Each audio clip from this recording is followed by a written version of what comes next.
1.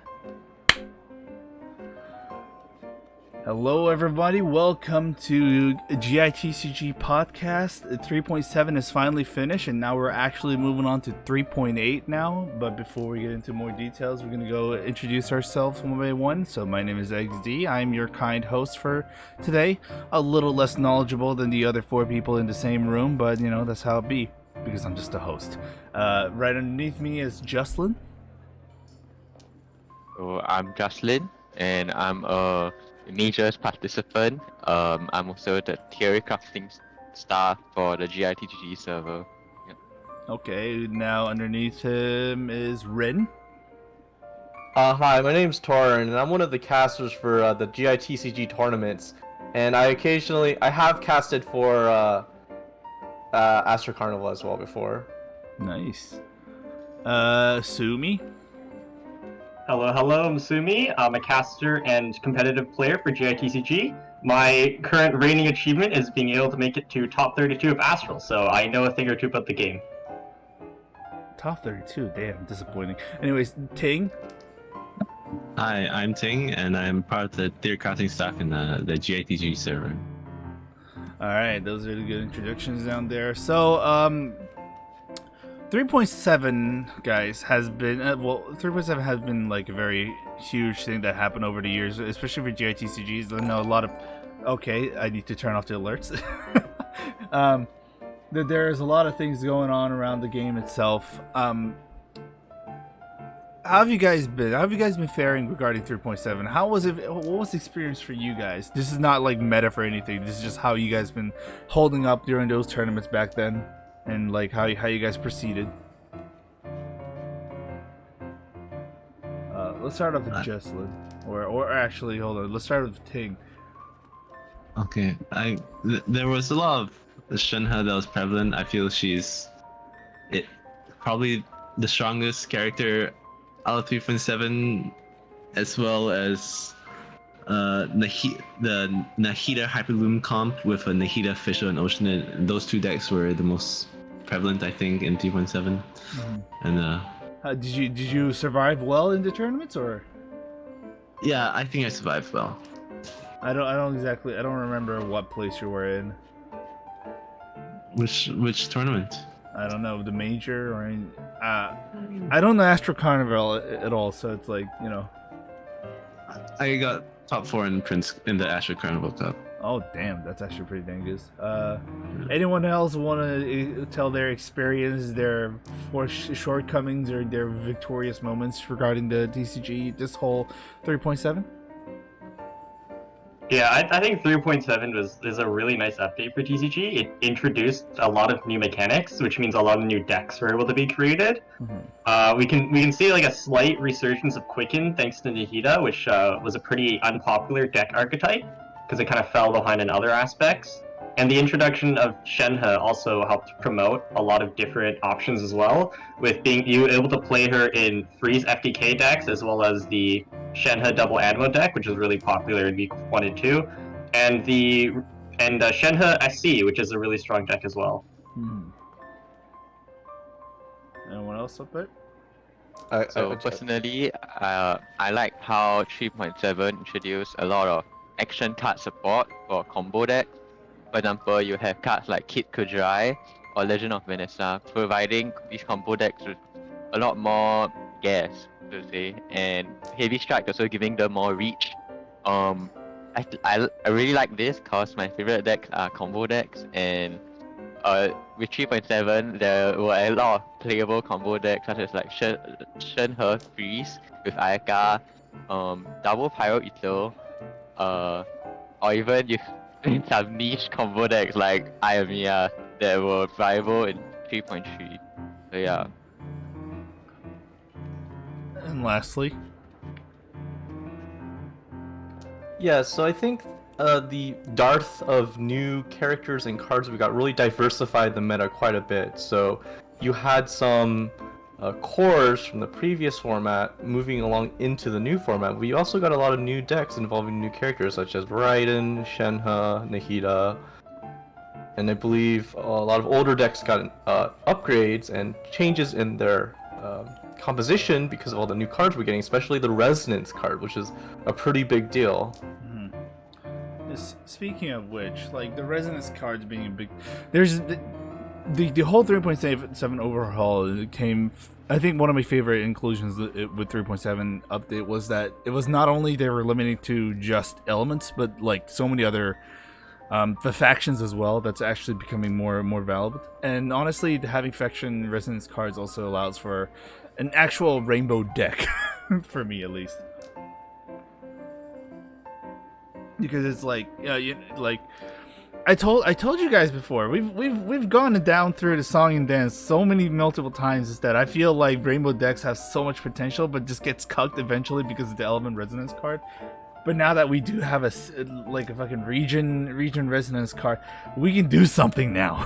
I can do something that we can make something work. It's worth pointing out that there are rainbow decks that don't use any resonance at all, such as Nihida Electro Church decks. I mean, that's true. It's just like, the fact that we finally have an option to make it a little bit more valid than the other ones, right? The Nihida deck is just like one of the feels more like an exception than it is like a pride example of it. You know what I'm saying? It's just a huge example. Sorry, go ahead. It's like, I feel if you ask for each different top player you ask, they're all gonna say that there's a different best deck, and I think that's what makes 3.7 really nice. And I've actually don't know about this, but like, when I was casting for the Asia tournaments, there's been a lot of Shenhe super conduct. That was just like the biggest thing. Like, was it Shenhe official, and it depends whoever from there. Like, right, I've seen more Changyuns than anyone else because of one shot potential. And then the other one was like the Nihida Electro Charge deck. Do you think even like those are the two prominent decks I've seen every single time, like without fail?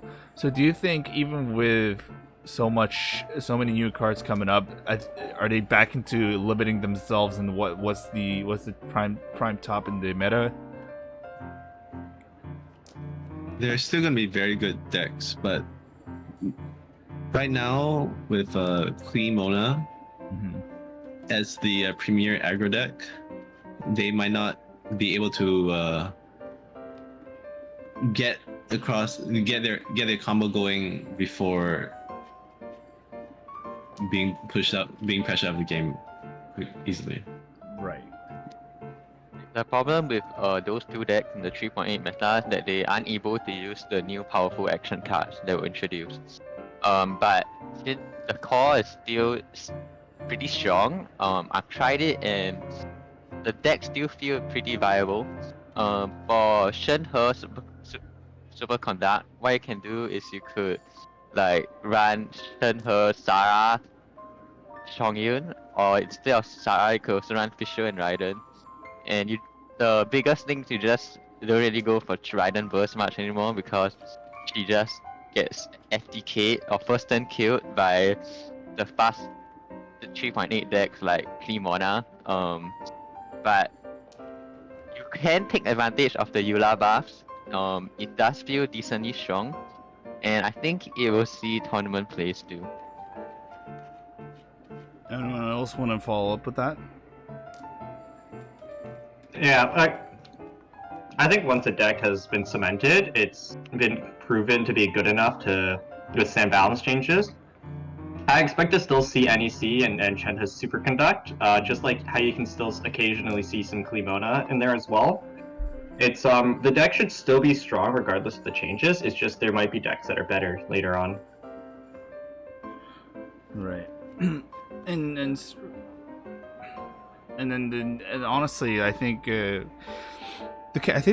love this character cards. Don't get me wrong, the character cards are great, but I feel like 3.7 they finally answered our praise, and we have a lot more support cards. But I've seen good number of them being used, but I've also like kind of noticed that there are like just like there's only like what 5 new support cards that's just being spammed around every single time, and no other support cards seems to be being used at all. So to a certain degree, I've had people tell me, like, despite having a lot of new stuff coming up in GITCG and 3.7, the meta just like only makes use of like very small portion of them, making it like a little less ideal patch than what it is. Unless you guys have something else to say against it.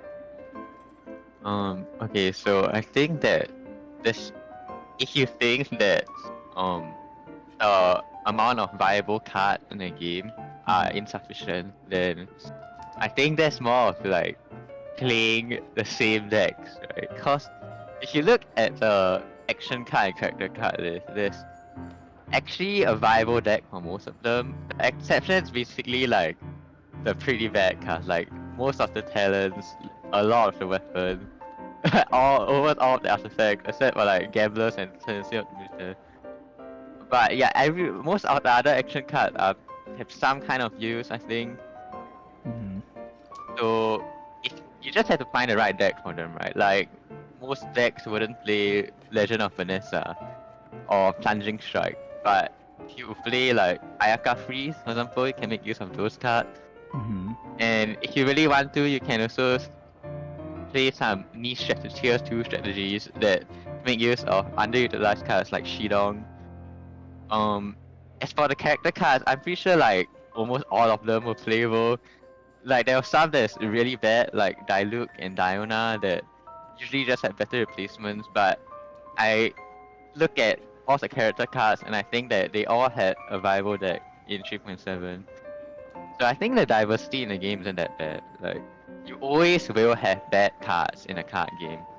It's just how it is. But if almost all of the character cards are playable and most of the action cards are playable, then I think it's not fair to say that GITCG has low diversity. But it is true that like the current meta right now is just like most of the professional players right now, like the only way to win, well, not only, but like the best way to surefire win is just having a Shenhe on one side, Nahida the other, and then the third deck of their random ass choice. Though sometimes I just see more Ito. But you also forgot about Ito, yeah. Ito is really powerful. No, but I think definitely that's a good way to increase the chances of winning, but just because everyone uses Nahida and Shenhe doesn't mean that you have to use them, right? There's equally powerful competitions out there. Mm-hmm.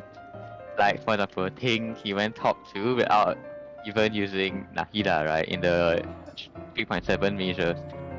So yeah, I think people just need to experiment more. Instead of defaulting to the same old meta decks. Someone else was about to say something as well. Can you join in? I was just gonna point out that there may be some popular decks, but I don't think the power level difference is big enough to warrant like a mandatory run. People are just gonna play the deck they're most comfortable with in order to win a big tournament. Mm-hmm. But I think the power level is at the point where you could bring there are like many, as I would describe it, named decks that you could bring and be successful with. Actually, I mean, heck, we see Razor like be viable for how many patches in a row now, and almost no one plays them.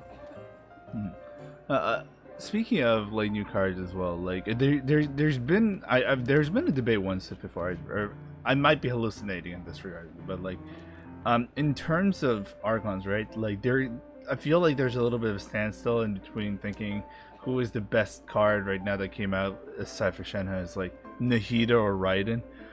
Because I know there are a lot of good Raiden pledgers that like, you know, laud for her energy gains, but there's also a surprisingly good number of people who think Raiden is subpar and it's only just an anchor for just one gimmick. And I don't know why that came to be. Okay, to be honest, I don't think that Raiden's energy generation mechanic is that overpowered. Like, it's good in 50% of games. I'm talking about Shenhe SC here, which is Raiden's biggest meta deck, right? So in that deck, like, you don't even raiden burst like half of your games and more now because 3 mana will just kill your raiden before she can burst. Uh-huh. So yeah, the things about doing raiden burst is that you lose a lot of how to say, you lose a lot of like pressure, right? Because when you're raiden bursting, you have like no kill pressure. Your opponent knows exactly what you're doing, and yeah, it's easy for them to just do whatever they want while you're trying setting up. And, but you can still use Raiden for her summon, and what's nice about Raiden that she's versatile and that you can choose to use her burst for energy gen, or you can choose to not. So let's say you're against a hyper carry deck, you can Raiden burst to charge up Chongyun's burst and highly pressure them. But if you're against another deck, you can choose to just use Raiden for her very good skill. But the reason I like Nahida more is that, you know, Nahida's whole skill is really strong, right? Yeah. Like, the entire thing is just packed with high value skills. And Nahida EC is strong basically because all of the 3 characters are like kind of overtuned 3.7, and if you put them all together on the screen, then obviously the team's gonna be pretty strong too. Yeah, so I like Nahida more, I think. She revive quicken, and she also like one of the best cards to put in the last slot of Oceanate Official. Yeah, I think I like Nahida more. Any Raiden pledgers in this room? Or do you guys think Nahida is just like overall just so much better than Raiden here? I think overall, yes. Nahida is the best Archon of the 4, and Raiden is like above Venti, but below Zhongli, because like Raiden feels very slow in a way. Like, yes, she does have a really good summon, but then in the current meta, I don't think you can reliably get to a burst and have a functioning game plan because it's too slow. So what you say? Are you insinuating that Venti's like the weakest one of the Archons right now? Yes, right now, yes. Damn. I thought, weren't there so many people all of a sudden, like weren't there people talking about like the Shenhe, Venti, and Zhao thing? Why is now all of a sudden Venti's just like, is it the same thing as before where people thought this one card was so great and then later just doesn't use them at all? In the Shenhe Swirl deck, Venti got quickly replaced by Sucrose because Jesus. because having a 3 damage skill just mattered so much, and like if you got to play your Chaotic Entropy, you just managed to stack so much damage amplification for your cryo damage that you just easily sweep a game if you get it off. And Venti, yes, you get some like free chain shifts, it just wasn't enough. Poor Venti. To compete versus like NEC or Shenhe. Straight up poor Venti, my guy. Holy moly. The Archon can't catch a break. Yeah, and thinking about that too, like there's also a lot of players actually using an incredible amount of Zhongli as well. But I feel like, you know, do any four of you guys actually use Zhongli? I don't. If I recall all of your guys' deck when you participate in tournament, I don't recall seeing any Zhongli in there. Oh no, Zhongli is still pretty strong. If you look at the 3.7 Europe majors, Kevin Z won his majors like undefeated with his Zhongli deck, which was Stonehide Laocho, Rodea Lodge, and Zhongli. Okay, so about Zhongli, he's kind of carried by his signature weapon, Vortex Granture, and Tenacity of the Military. Those 2 cards are incredibly powerful when paired together with Geo Resonant, and Zhongli is basically the only unit in the game that can abuse it. Along with just having a pretty nice burst for the end game, basically instantly winning you the game if there's just like 1 or 2 units left. So that's why he's pretty strong. I'll say he's at least top 2. Yeah. Yeah, I agree with Juslin on this one. Like, Zhongli is still an incredibly powerful unit just because of the amount of value his 5 costs gets in particular. and when fully equipped, he's probably the best 1v1 unit in the game. Jeez, that's actually kind of crazy. I just want to point out that Go ahead. Zhongli is not invincible though. Okay, can you expand a little bit more then? There is counterplay to the Zhongli. Like he's a setup deck, and so you basically need to like get all the pieces on him in order to get him to his full potential. So if you're able to corner Zhongli without his weapon or artifact, you can still take him down. It's just a matter of you need to be able to do it quickly, or you have to be able to match Zhongli, and matching is usually very difficult. So unless it's a mirror match, you're gonna have trouble dealing just as much damage and taking just as much damage without like going down at the same time. It's very difficult. So usually you just want to snipe the Zhongli really fast if possible. Yeah, I think the best way we got to see this is during the NA Majors. We got to see 2 matches from SI and Matt Mario. Matt Mario played Jiushin both times and lost in 2-0 fashion. Jeez. The first game was Shenhe SC, where basically SI was able to pressure him enough to where he wasn't able to set up Zhongli in time. And game 2 was against NEC, where basically the only way Jiushin has early pressure is with Ocean and Lava Troll, and NEC was just able to kill him before anything happened. He wasn't able to exert pressure to force SI to do unoptimal moves, so he was just playing the NEC game and ultimately lost because he wasn't able to do what he wanted. Actually, speaking of that, right? There's actually a good, because I've actually been interested. I've actually been looking at your Twitter, like the JTC Twitter, a lot more often because it's actually really fun. Because you guys make memes. You guys make memes. There's like a little certain video of a certain MMEC deck certainly transforming into a Nahida Oceanid, and I don't remember the third character. Maybe it's most likely official. So MMEC's coming back, I guess, in a way, but like it's, you know, for terms of different characters, right?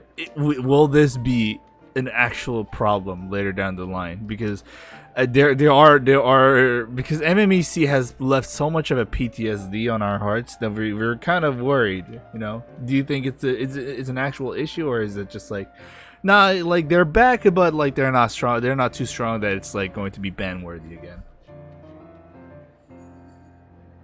I think that. So one of the reasons why MMEC was so strong was because that technically it's a deck that has existed since like the game launched, but at the time the power level was so high with like Kenki and Ayamiya that it was kind of irrelevant. You know, no one was doing anything with it. We didn't know that it existed, and it wasn't until like the next patch we figured it out. And at that point, Kenki and Ayamiya had been nerfed into the ground, and they no longer existed. So it was kind of like the best deck, I feel like, by default, of there to being no competition. But now there is competition. It's not really much of an issue. Is that what you're saying? Right, yes. So basically other decks came out that was strong, if not stronger, and then you have like a much more healthier meta where we have like a variety of decks duking it out, and there's no like one best deck anymore. Yeah, it's actually surprising to see a freaking Maga Kenki out of nowhere. Anyways, go ahead. Yeah, no, I agree with Torrin on this one. The MMC was a problem because there just wasn't anything that can compete with its power level at the time. It basically had the holy trinity of auto-win games. It had good damage, it had good 1v1 in the late game, and it had great sustain, which is something no other deck of that time possesses. But currently, NEC, it's more dice hungry because you, in addition to doing the Rodea Myriads into Oz play that you normally want to do, you also have to incorporate a Nahida 5 cost. So that makes its pressure more dice intensive, so it's more prone to dice impinging, which lowers its power a little bit. And because Mirror Maiden is no longer in the deck, it doesn't have access to Hydro Resonance, so it loses out on sustain. And it also doesn't have as much 1v1 potential in the late game because it doesn't have consistent 3-cost damage with Mirror Maiden Skill Burst and whatnot, so it can't nuke targets down as fast. But in exchange, it has greater end phase damage thanks to being able to consistently proc 2 Seeds of Skandas because of summons, as well as Nahida Burst giving extreme value thanks to +1 reaction damage. Right. Okay, so maybe not much of a full shocker for the people to, you know, be worrying too much about, I guess. Anyone else who wants to talk a little bit more about the 3.7 era, or are we gonna start moving on to the 3.8 stuff we're looking forward to? I'll take that silence as a I'll take that definitely silence as a no. Anyways, I think we should start moving in 3.8. What do you guys want to start talking about first, right? Because we do have a hefty number of both patch notes and new cards coming in, so and new mechanic. So what do we want to start first, guys? I'm gonna go on a vote here. Patch notes or character cards or the new gimmick? We can Start start from the patch top. notes. You guys spoke at the same time. Juslin, what's your choice? I guess I'll go with patch notes too. Rin? We can start from the top. Okay, and Sumi? Anything works for me, but patch notes works. Patch notes. Alright, well, we'll just start with patch notes. Oh, whoa. Sorry, give me 1 second. Okay. So, there's been a great number of patch notes here and there, so I think it's to go... Well, there's only 5.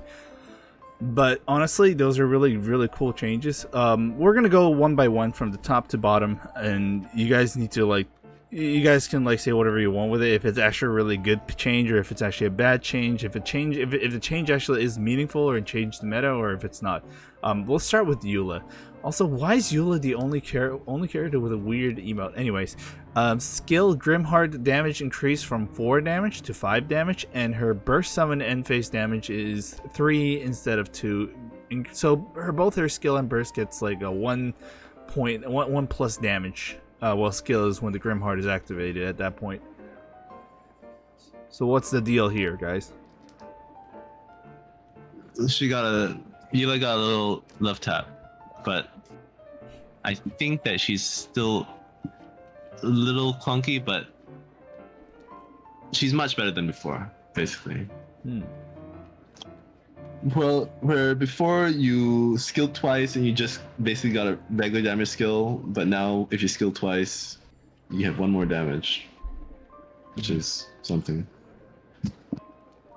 The main comp I've seen people play Eula in is with Shenhe and either Fischl or Sarah. Raiden's also viable. I think she's at a viable level of power level. I wouldn't say she's oppressive, and she's not weak either.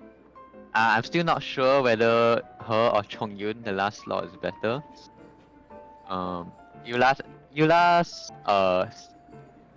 5 damage skill is actually really relevant because what you can do is you can save it and use it as a mini Chongyun burst, right? Especially with Shenhe's Icy Quill and Talisman buffing it, you can go up to 7 damage, which is pretty large. So yeah, I think it's quite good now. I think it was a good buff because she basically rarely ever saw play in the last patch, other than people that just really like Eula. So yeah. Yeah. I think I'm gonna go more with Ting on this one, where it's just more like a love tap change. Because of the extra damage, her burst is her Grimheart skill is kind of like a mini nuke now, where if you combine it with Crowd Res and or you can use Shenhe's Summon plus Icicles, you basically have a Chongyun burst. I think the problem with Eula though, and it's something that you can't really change unless you fundamentally change how she works, is that Eula is an extremely selfish unit that takes at minimum 1 turn to set up. Because you need to first use her skill once to do 2 damage to get the Grimheart. She's extremely underwhelming, and combined with the fact that she's a selfish unit with a physical damage summon, she kind of doesn't do much aside from that mini nuke. I'm sorry, the way you just emphasized she's a selfish unit. Good. Yeah, I think she's gonna have some niche use in certain decks. Maybe combined with Sara, you can do some weird stuff with Crowres and Shenhe to 1-tap units with her Grimheart skill. But other than funny mechanics like that, I don't expect to see her that much. Okay, so it's just general love tap. but still greedy. That's what we're looking at right here, guys. Or any other people want to add a comment on this? I mean, I think it's accurately described as a minor buff, but no big changes. Minor buff, nothing much. All right, I guess that sounds about right. Anyone else want to say about Eula before we move on to Razor here?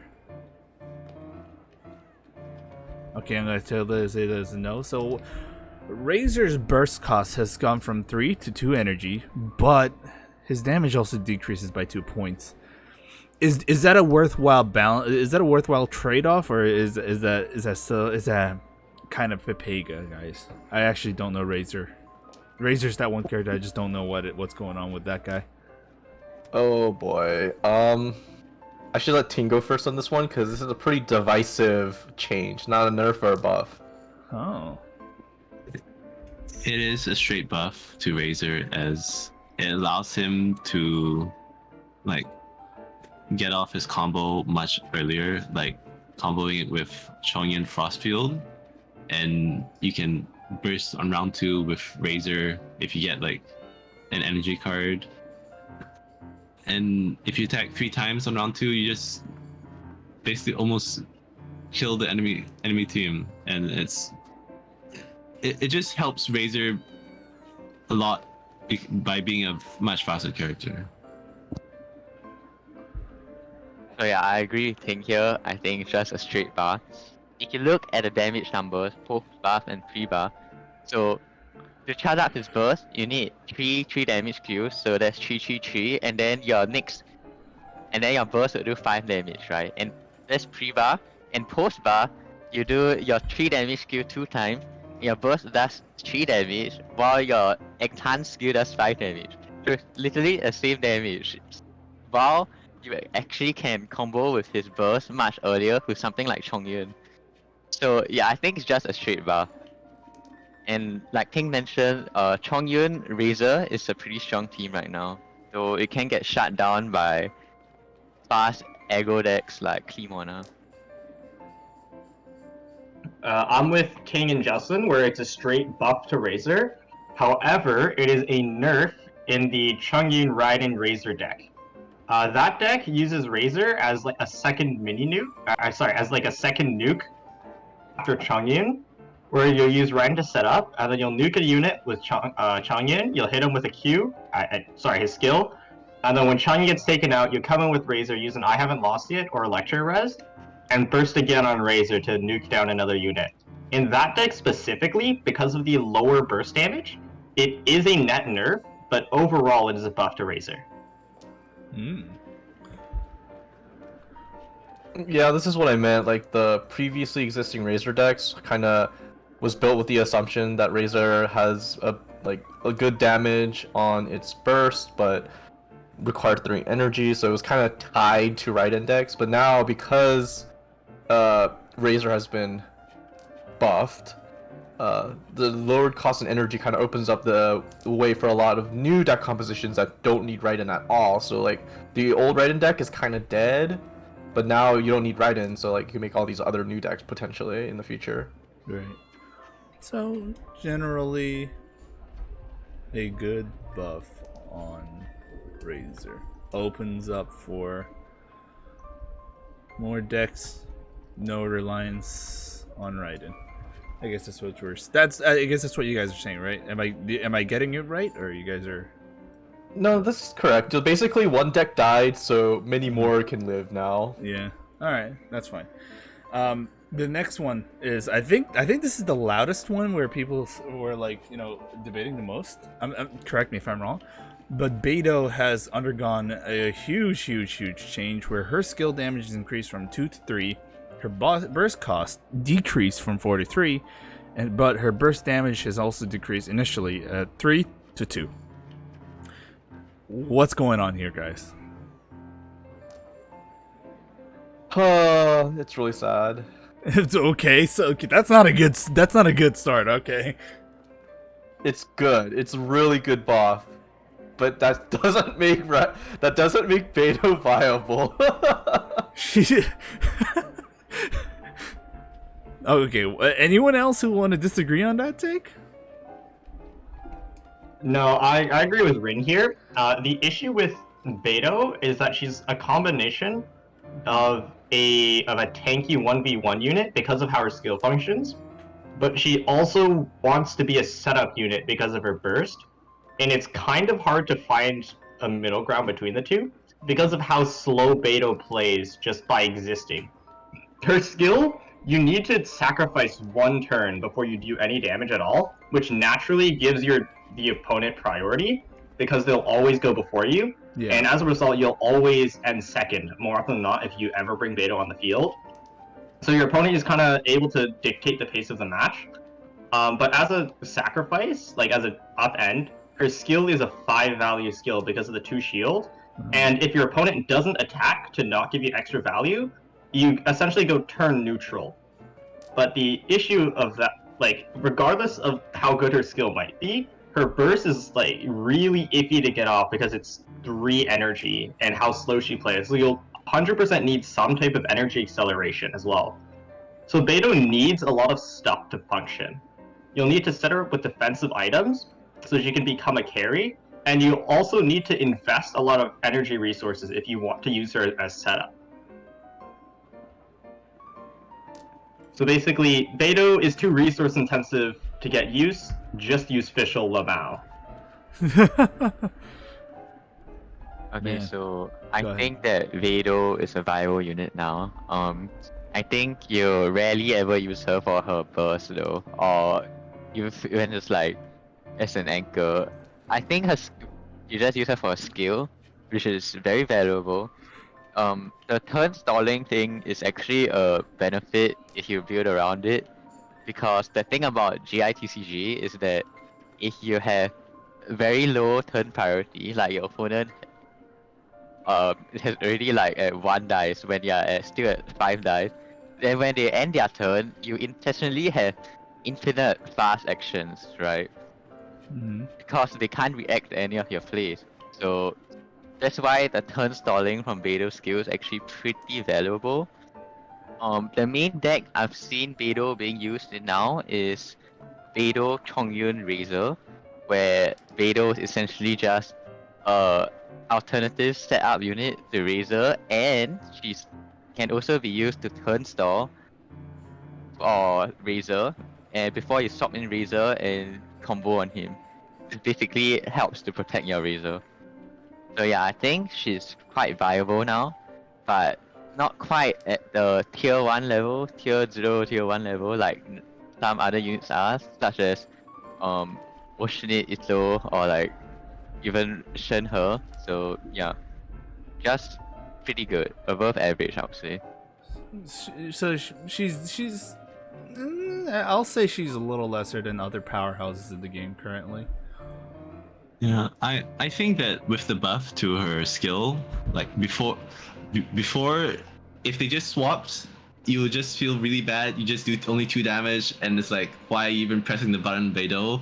But now with the buff, it's like her skill, like 3 damage is very respectable skill, and if they hit into the shield, you have the skill gives you 5 total value, and like, yes, her burst losing a damage might hurt a little, but with the dice cost going down, if you do get to the burst, it doesn't feel as bad trying to cast it. And I think a really underrated part of Beidou's burst is the damage reduction. And while the burst being locked to NAs is a bit restrictive, it's more people should try and explore Beidou's combo potential. Okay.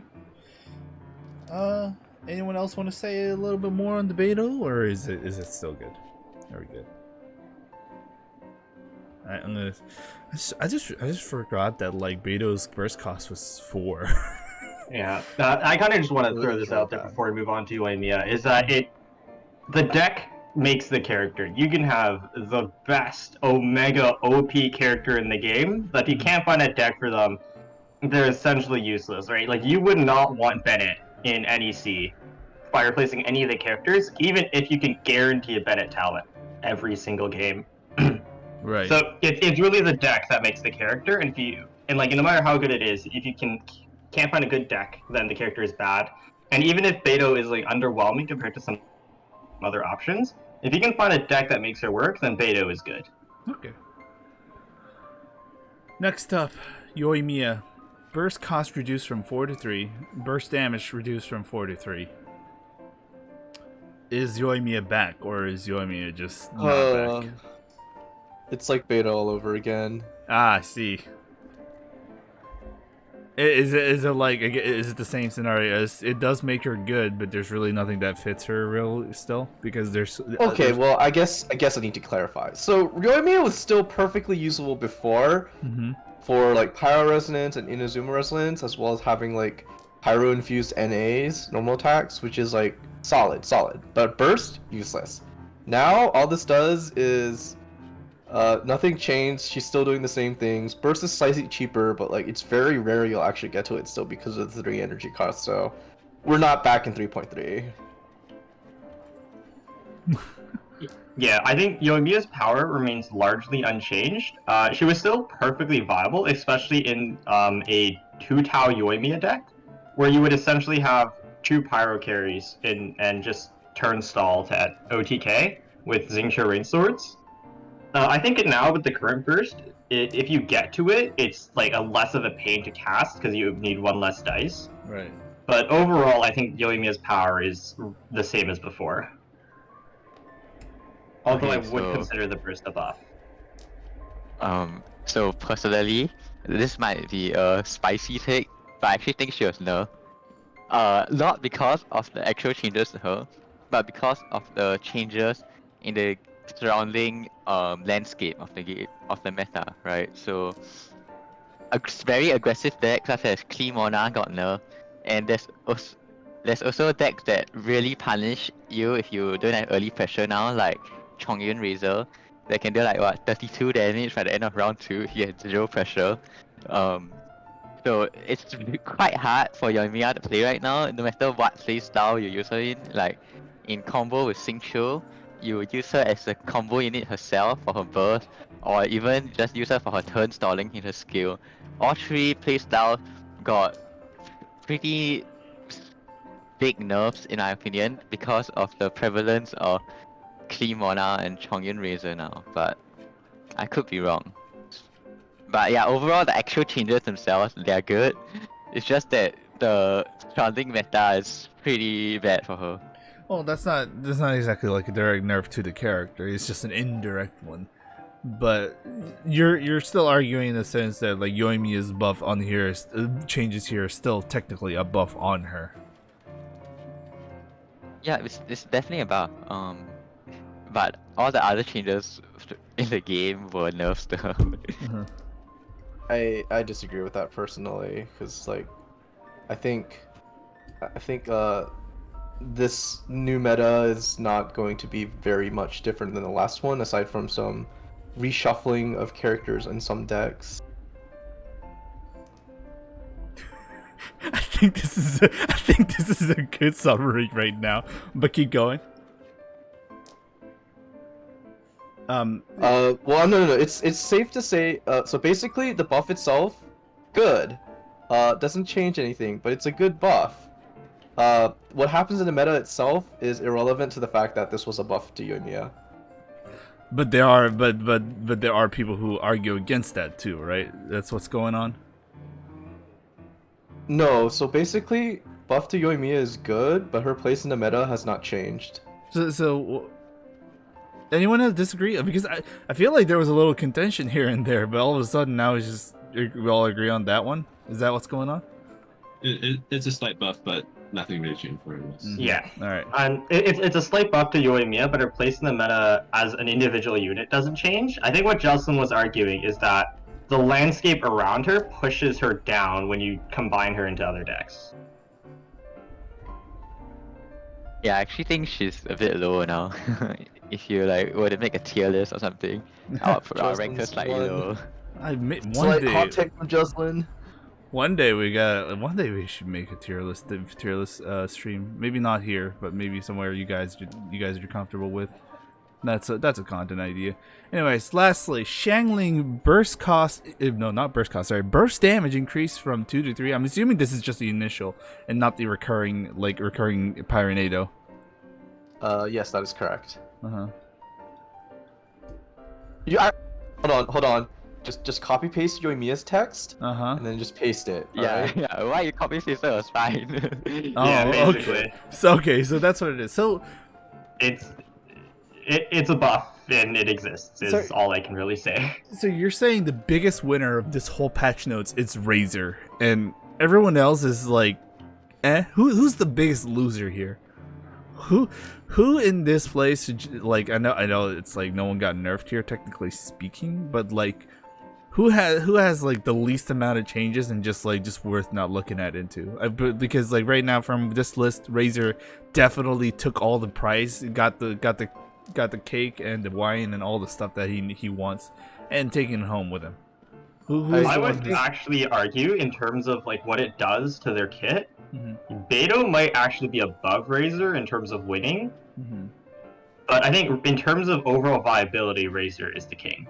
We're talking overall viability. Let's put it on that standpoint, because yes, Yeah, buffs and then nerfs for are sure a thing. Razor. Yeah, buffs and nerfs are a thing, but like to be applied into the actual game itself, that's where the biggest winners and losers come from. Yeah, So- and the biggest loser is Juslin. Like 1 damage on initial cast is essentially worthless. Yeah, I it doesn't just- really do anything. I just want to point out that changing the amount of energy a burst costs is like fundamentally altering how a character functions. So Razor, pre 3.8 Razor and post 3.8 Razor, very different characters. So, Go ahead. I actually have a different take though. Like I think Yoimiya is one of the biggest losers in terms of meta viability. Cause I think she used to actually be pretty good. You could play her like double pirate still. You can play her with Hu Tao and Sing Shield, and you could cope with Ayamiya if you really wanted to. But nowadays, like all 3 decks got a pretty hard hits from, like I said, the current meta. So yeah, I think she's just the biggest loser. She went from like pretty decent to like I'm not sure whether I want to use her now. It's not great. Oof. Such a strong take. I do have one curious question, right, regarding I want to hear you guys' point of view. Do you think hoyoverse is actually doing a good job and being attentive to the meta of GITCG when they're doing these patch notes, or do you think they're still missing the mark here and there? They're doing a really good job, and I like Yeah, what they're doing.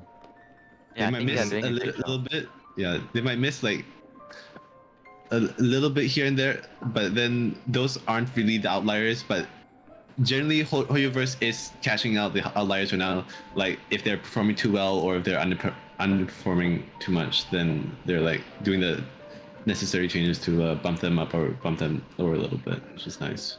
Yeah, I agree. Like last patch, they kind of added a bunch of mechanics to plug gaps that we were missing with the new action cards, as well as character mechanics. Like they added a bunch of new characters that breathe new life into old decks.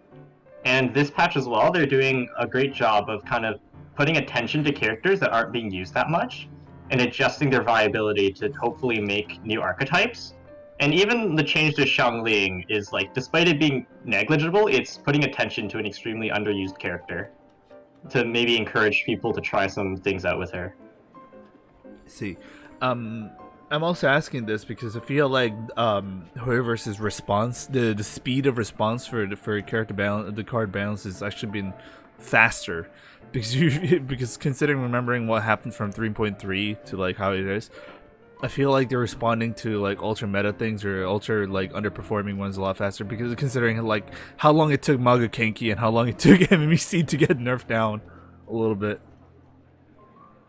NEC, yeah, but I think Kenki was nerfed pretty fast. It's like 3.4.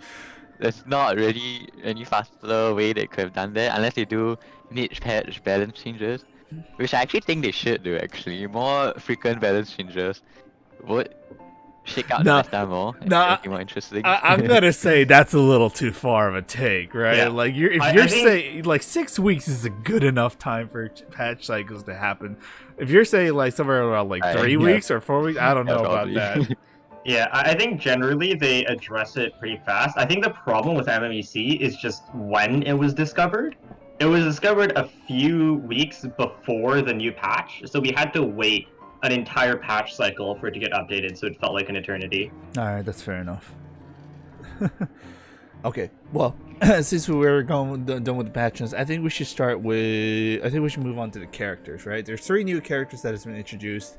Honestly, I haven't seen them, but I know there's one character that I love more than the other 2. But let's start with Kaida Kaza. Our first, well, not our first, well, like our new animal unit deck that's coming in. So what's the deal with Kaida Kaza, and why is his burst still called Kaza Slash? That still triggers my jimmies, dude. Anyone want to start saying about Kaza? Like, is he good? Is he bad? Or like, what are we expecting out of him? He's viable. I don't think there's a glaring issue in his kit, right? Like his normal attacks are obviously 3 for 2 physical. It's standard for sword characters. I don't expect anything special there. And his skill deals 3 on initial cast, and his burst is 3/2, right? So regardless of everything else in his kit, Kazuha is going to be an average character just because of his base numbers. His unique mechanic is that with his skill, when you use it, you immediately swap off to the next character, and you also get 1 instance of damage increase. It's kind of like a Shenhe Icy Cools, but for the swirled element, and it's once for each character. And when he comes back and deals a plunging attack, which is basically swapping back to Kazuha and normal attacking on even dice, he will do damage of the infused element of his swirl. And his burst works just like in game, right? You do 3 initial damage, and then if you infuse something, it becomes the swirled element. Like it's kind of like a sucrose burst, where I think it's 3 turns. Yeah, it's like a reverse sucrose burst. We'll do 3 initial and then just 1 end phase. I don't think there's anything special about Kazuha, but there's nothing completely wrong with him. So I expect him to be a rather middling unit. A bit of a side grade, if you ask me, as far as animo supports go. I think that Kazuha is a little bit is above viable but less than good, and he works really well in like taser comps where like an anemo, hydro, and electro unit, because generally other animal units in that slot have the issue where they're pretty vulnerable, but Kazuha has a free when the crane returns after his skills, and it makes him the safest unit in the game, and he gets to do his reactions much safer, as like the animal unit is usually the core of taser comps. Right. Someone's typing very furiously. Oh, sorry, my keyboard, my bad. It's all good. Okay, compared to other animal units, if I recall, I feel like Sucrose is like the good average bar of like a good character. Well, someone can correct me here. Honestly, I don't really know. Sucrose is like the premier animal unit, yeah. To be honest, it might not even be fair to compare to her because she's like the best of the class. If you're looking for an animal unit, like generally Sucrose is gonna be your best bet. For Kazuha, I think she's like average probably. I've tried playing him a lot and I've played against him a lot, and I haven't really found a deck that convinced me in terms of its meta viability. It's like his force swap more often than not just feels like a downside, you know. Because like you can't control it. It's not like Venti where your free swap is controlled and you can just choose to stay on Venti if you want. For Kazuha, like being forced to always swap can just be a huge detriment in practice, although like in theory it sounds pretty good, right? I think if you currently have to play him, his best pairing is probably Mona.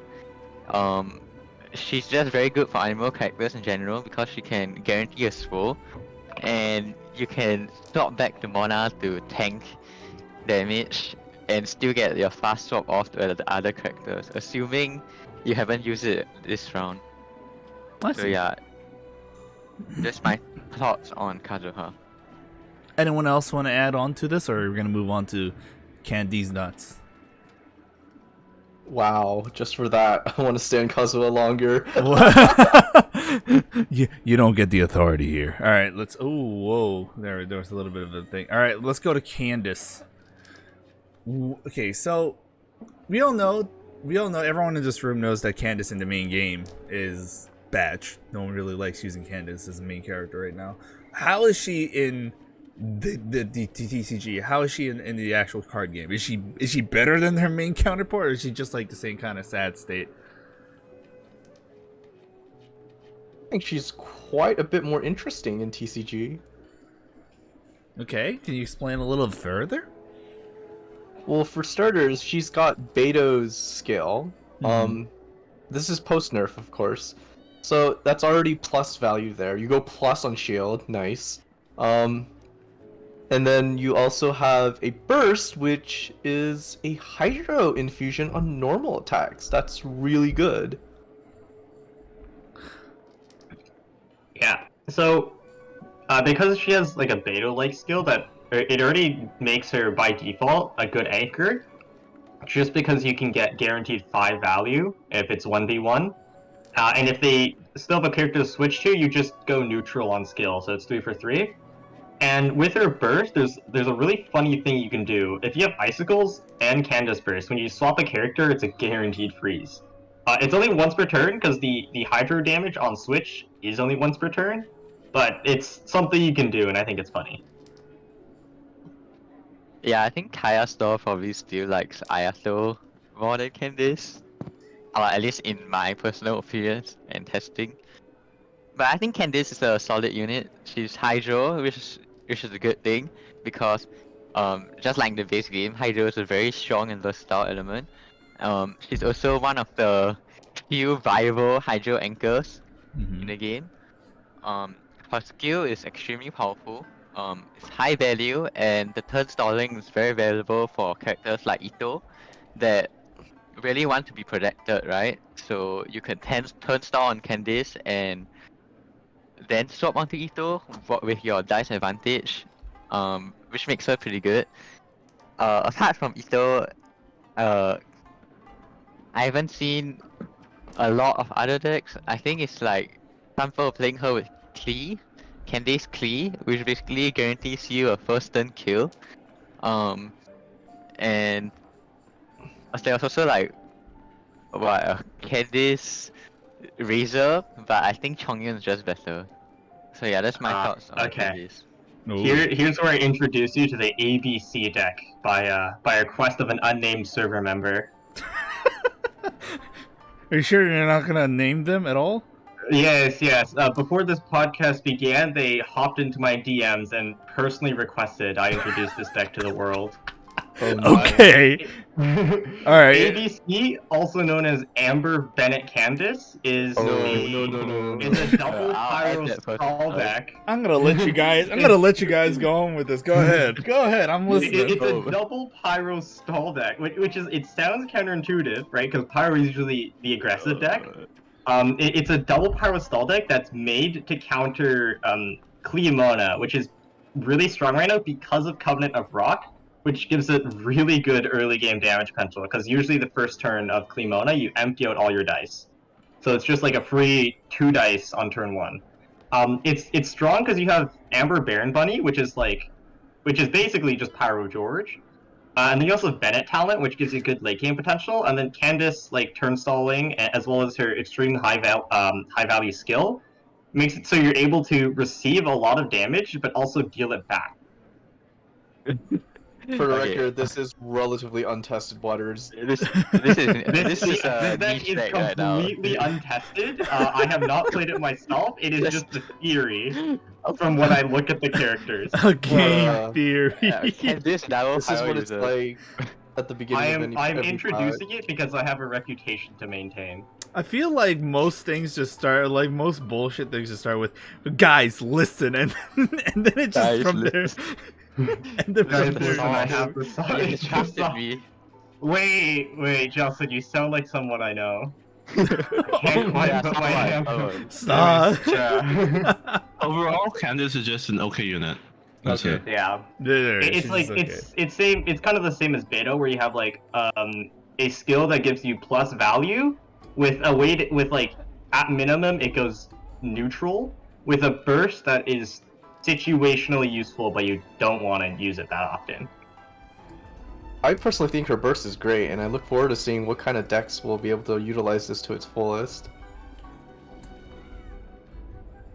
All right. I guess that's a good way to summarize it. Just an okay unit. Wild deck still in testing, not certified. Yeah, that's about it, I guess. Okay. Okay. A slightly more tested list would be Hydro Ito with Candice, Ito, and the last slot you can choose between like Barbara, Kokomi, Barbara or Kokomi, I guess. And the idea of the deck list is that you can turn star on Candice for Ito to go off safely, and Barbara provides the team with survivability. Another good thing is that if I turn star on Candice, you can easily guarantee a cleanse on Barbara, so that's pretty good. Yeah, that's basically it. Candice and Barbara both are pretty solid options against the meta Cleamona, but because of your lack of pressure, you suffer through Chongyun Razor. Someone's asking in chat right now, can Candice be used with Beto with an Animo as a taser option with a bit of bulk? I would say like you can try it, but the issue is that the only way to apply element, because your third unit is Animo, is by using Candice into Beto to use taser. And if you do that, your opponent can force you to just cleanse it so you don't get Swerve Valley, because of the fact you have to wait one turn by doing nothing to shield. Like, yes, you go neutral and you get a reaction, but you're losing out on the animal value because the opponent just doesn't let you swirl. So I would say you can do it individually, like they're going to outduel characters, but you can't do reactions very often, so you're going to exert negative pressure. I see. Anything else you guys want to say about Candice? Just for that, let's move to the next character. All right, sweet. Let's do this. Woo-hoo. All right, next one, the last one on the last character card on the list is yanfei. So, what is yanfei? I honestly, this is a character that I'm excited mostly about because I love yanfei as a character. If you want the truth, Yanfei is a Klee side grade. Okay, I'll take that. To be fairly honest, Klee I think is she's worse generally than okay. Klee because of Covenant of Rock. Like, Yanfei can't really use Covenant of Rock, and she's also just really slow and value based compared to Klee that's like outputs her damage much faster. So I think you almost always rather use Klee over Yanfei. I agree with Justin on this one. I think if you're deciding between Klee or Yanfei, I would also rather go with Klee because both characters go at minimum dice neutral with what they want to do. Yanfei, if you're playing it correctly, always goes 3 for 3 in terms of dice to damage. And Klee always goes like 1 for 1 because power charge attack goes, and her burst as well is like, it goes dice positive. It goes, I think it's 3 for 7. But Yanfei outputs more damage, kind of. So if you can play her in an OTK deck with maybe a Zing Show or it's for some type of follow-up attack, she could be pretty good in that aspect. But I think in most cases you would just rather go Klee. You can do more damage than Klee if you attack on her a lot of times, but otherwise, but cause that's not really viable in current games with the pressure being so high, she's usually just worse than Klee. Also, Klee burst is just really, really, really good. I would say that Yanfei is just a Klee downgrade. She just doesn't provide anything that Klee can do, but even better, or even like there's no reason to run Yanfei when you can run Klee. So. Okay, so I'll say that she is the most meta viable deck out of the three of them, with Klee, Mona, Yanfei, but she doesn't really do that much in the team. It's just Klee and Mona carrying the whole thing with Covenant of Rock. She's basically used in that team because she's a pyro catalyst that can give power resonance and use Fruit of Fulfillment. And if you don't use Fruit of Fulfillment, then you're probably better off just running Asian, basically. Damn, that kind of makes me a little sad. Okay, when I said side grade, I meant like slight downgrade. I guess her being a leeway is really just like the big Sag, and also her being a little bit slower than Klee. It's kind of hard to account for region resonance when you're comparing cards, because like obviously you can introduce new characters later that can synergize better with them. But I think overall though, Yanfei is slower compared to Klee. She'll deal more damage if you let her, but the current game state doesn't allow you to do that. Mm-hmm. Yeah, I think that's a I good will summary say of though, Yanfei. level 20 versus Child, Yanfei is so much better than Klee. Alright, that's... Bruh, you can't just reference like an outside game event with the Look, TCG. we spent like 5 hours on that yesterday, okay? That's it. Let's just move on. Look, I don't think I care too much about it as a person who can literally destroy a Raiden Shogun boss fight with only Chi-Chi, okay? Damn, that's a gamer right there. Yeah, I'm a gamer. Okay, now that we've gone through the character cards, I think the last thing we have on our agenda is talk about the new mechanic and the new support cards. Let's go with support cards first, because Arcane Legend has some stuff to like say. Master Zhang, the Rhythm of the Great Dream, and the Fruit of Fulfillment. I'm actually happy they're actually putting more support cards in the upcoming patches now. But here we go. Which are any of these actually going to change, or is it just like nothing's going to change much? I don't think they're doing anything yet. Mm-hmm. However, there is potential, especially in the weapon, for something to be abusable in the future. Yeah, sure. That doesn't sound ominous. Okay, so I I think Master Zhang is significantly more powerful than Wagner, because you can draw him late and he still won't be a useless card. He can still give you like what, a 2-die discount. So I think it's better than Wagner, but I'm not sure if there's enough equipment support right now to justify Master Zhang. So like You can play it if you want to though, I guess. So like technically Master Zhang is better, but like why use these cards anyways to begin with? Is that's the premise, right? Yeah, there's just not enough support right now, in my opinion. I think like the current issue with oh no, you go first, Ting. Like, Fruit of Fulfillment with Master Zhang is like really nice draw engine kind of, but like there aren't enough weapons. There aren't enough good weapons just to like justify running a weapon package. In that sense. Mm-hmm. Yeah, Like, I think this will first. definitely change with future releases.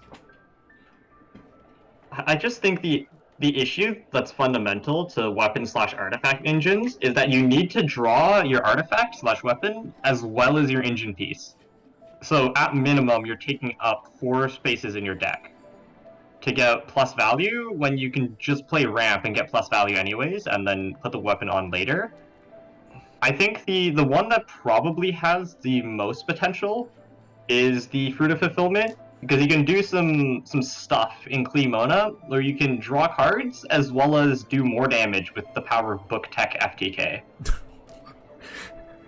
Yeah, so I think we should relook at the equipment package and future patches maybe when it gets more support. But currently the main meta pick is Fruit of Fulfillment. Fruit of Fulfillment is basically magic guide plus strategize.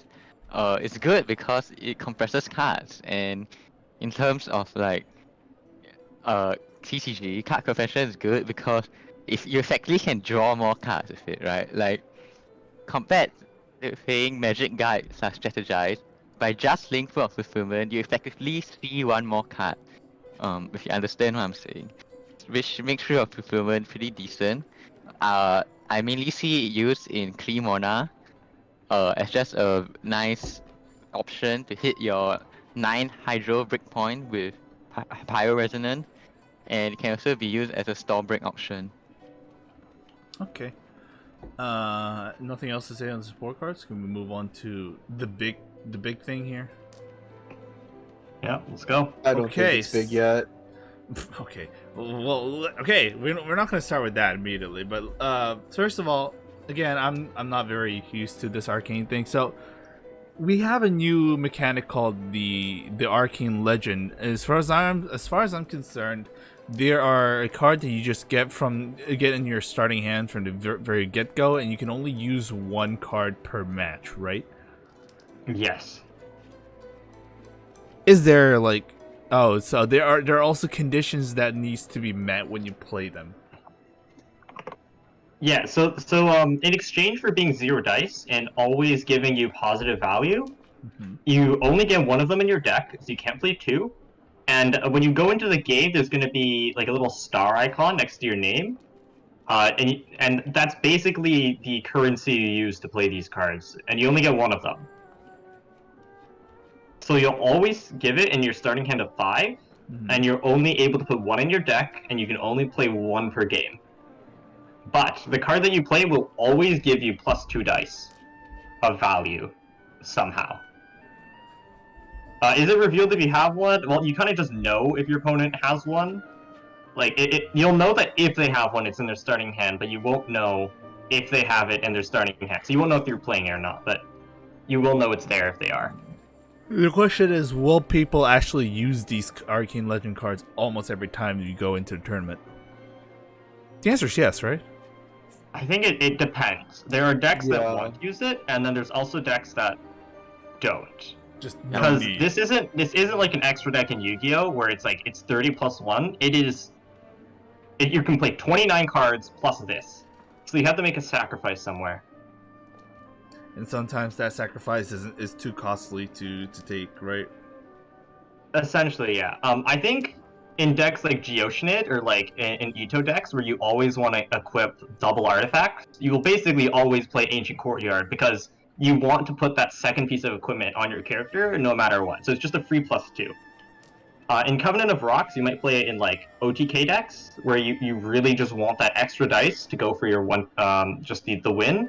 And you also play it in Clemona because the turn 1 10 dice is really good.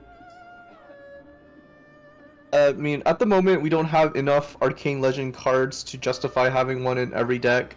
So this is just like situational power, guaranteed support in like specific decks, but it's not ubiquitous just yet. Yep, I'll say that if you're not playing stall, or if you're not playing a normal attack-oriented deck, then there's a high chance that adding a Arcane Legend into your deck is just breaking your opening hand, because you effectively see 2 less cards or 1 less card if you throw it off away in your mulligan. So yeah, I probably wouldn't run Covenant of Rock or Ancient Courtyard and say like Shenhe SC or something. Yeah. And for Covenant, I think it's the most powerful deck is definitely Clemona, yeah. Okay. Oh, well, I thought that was gonna be a lot longer, but I guess right now it's just not much to be like said, right? lack of support, honestly. Like, as a new card type, this will have a big impact in the future as we get more cards. So this is just more like dipping the toes on the water, right? Like you're just like, let's see if this kind of works, I guess, and then go from there. I think because of like how Arcane Legends works, where it's a guaranteed +2 dice worth of value, they're kind of experimenting with how it will change how the game plays out. Because if you can just unconditionally always get 2 dice, it would be uber busted. I do think that the decks that can make use of Arcane Legends right now are going to be on the stronger side during this patch. Okay. It's definitely very like kind of a slippery slope where if you release too many good cards of this particular type, the game could become unbalanced pretty fast. I think it does have some inherent balancing in it though, where you are only able to play it once per game. But if the conditions become too easy to meet, or every deck is going to run it, and it'll become a who can run this card the best type thing, which could get pretty dangerous. I mean, right now, as it is, like, setup decks that want to draw, like, a core combo piece right now, they won't run these, because, like, they'd rather mold their entire hand to get, like, a Lisu, for example. Decks that don't care as much about guaranteeing a full mulligan will probably use one of these if they have the chance, but at the moment, we only have these 2 cards, and they're way too situational for most decks. Yeah, they're in a balanced state. They're good when they're good. Okay. I'll say Covenant Rock is actually slightly unbalanced because of clean mana. But yeah, it's like balanced everywhere else, but in key deck specifically. Oh, okay, but like, when was the last time Clemona did anything? Alright, you guys go talk amongst yourselves with that one. Holy moly. Yeah, well, and Clemona will continue to not do anything because of ABC. Yeah, sure. When Clemona rises to become the tier 0 deck, ABC will be there to push it back Bro, down. bring me XYZ. I want to know how this ends. Is it weird for me to say I really wanted this to happen in these podcasts? Just bickering. Anyway, anything else you guys want to add on to with Arcane Legends? All right, I'll take. It's a proof of concept right now. So we just have to wait for the next few patches. Hopefully 4.0 we need will more also Arcane bring. Legend card. Yeah, hopefully 4.0 will bring more stuff to the ground. Anyway, so we're nearing the end of it because we only have like technically 10 more minutes left. So I'm gonna leave these 10 minutes for you guys to have your last minute hot takes. You guys have any like a prophecy or like a hot takes you want to say regarding GITCG before we call it? Like it doesn't have to be super high, but like you guys want to say something like provocative, I guess this is now's your time. Like be wild. GITCG won't get axed. That is a statement, truly. Okay, I think you're going a little too small. You have to dream bigger. In 3 weeks' time, some mad lad from Asia is probably gonna dream up a tier 0 beta deck. Oh, sure. Yeah, it's gonna be called ABC too. Yeah, it's hardcore names. Yeah. In 3 weeks from now, someone from Asia will dream up an ABC beta deck, and it'll become tier 0. Hard dreaming here. That is my prediction. Like we're talking like alternate universe level dreaming. This is not a canon event. I am a caster and I have decreed it, therefore it is to be true. Oh my god. I've also someone go build like XYZ deck just to counterpoint. I've actually seen so many people say about Magu Kenki returning back too. I'm just like, okay. Speaking of Magu Kenki, if you know, in JTG we're currently having a Co-op League event where it's like the equivalent of a 4-Fun Worlds tournament. 1 week I was playing Magu Kenki and I high rolled the crap out of my opponent. I got 2 Kenki bursts off. It was insane. 2 Kenki? 2 Kenki bursts. Can I just point out that Kenki was present in the... Was it the EU majors where Kenki made it to top 2? Yes, it should have been Kirano. Kirano made it top 2 with Genki.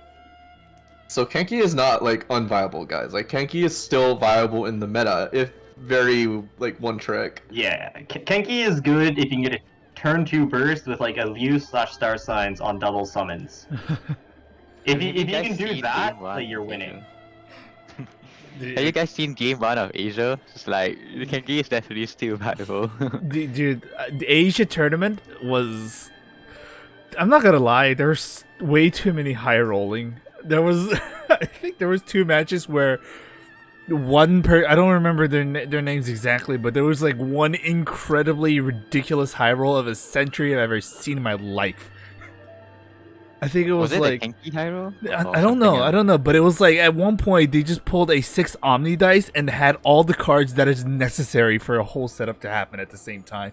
And I was like, what is this? What kind of luck am I actually witnessing with my... I think they lost too, which is the funniest part. Where was You my see- Asia luck? If that was Ting, it would have been 8 Omni. and I you think would've it was won. Kirano. I Wait, think it was... Kirano's an EU. No, sorry, not... Oh, no, not Kirano, Doesn't sorry. check out. It was Rev. It was Rev. It was either Rev or Rocky, who had like the biggest high roll of the goddamn century, and I was like, I can't believe this is what's happening right now. I mean, if it's a high roll, it's a high roll. It do be what it be. Also, okay, before we go, anything else you guys want to say before I end this? Okay. Yeah, come check out the GITCG server. We hold weekly tournaments.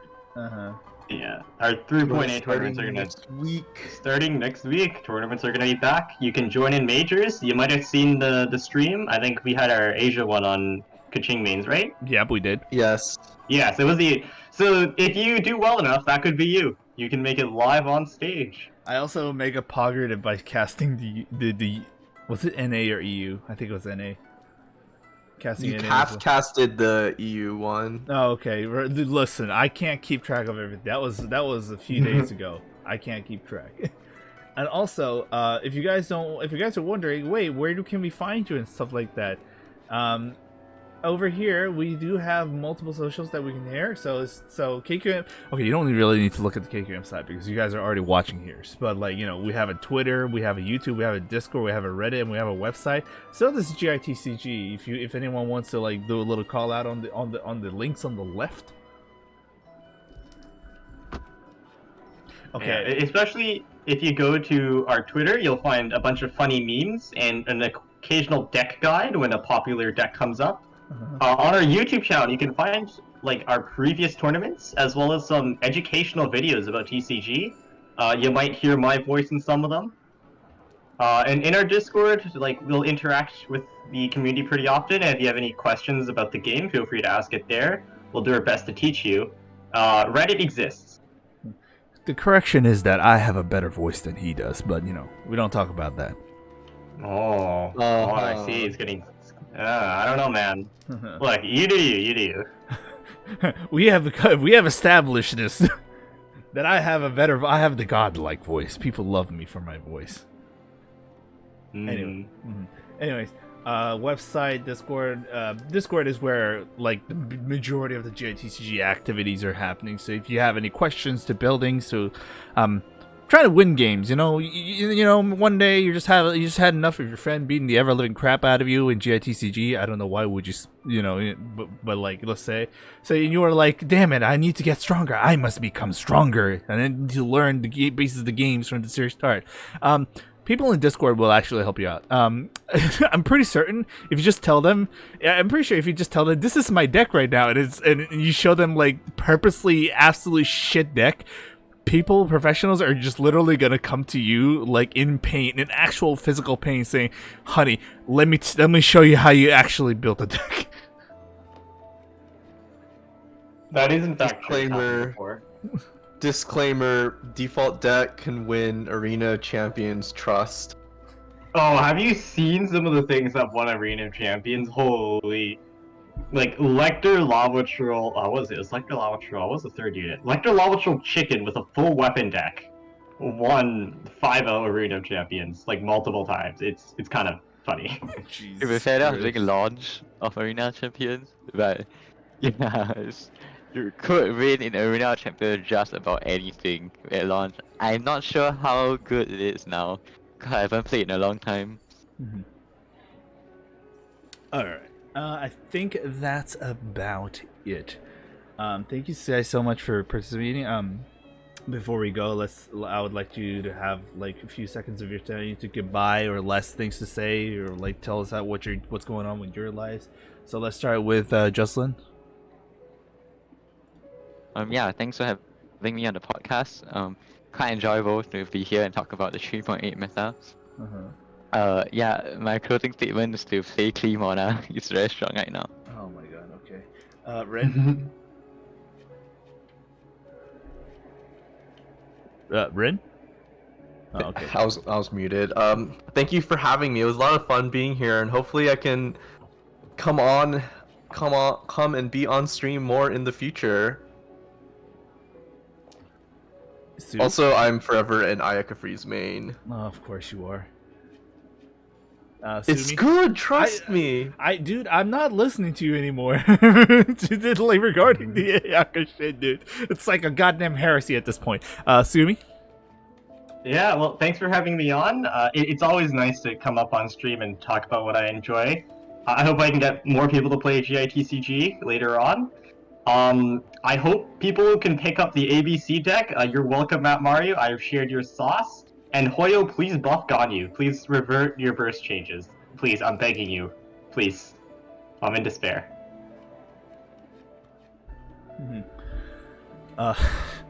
Okay. Last but not least, Ting. Thank you for having me, and I hope everyone enjoys the patch. And a little message for Kojo in the chat. I actually have nothing. Whatever, you're good. Okay. That's it for the podcast. I'll send you the recording later, Kojo, and that will be it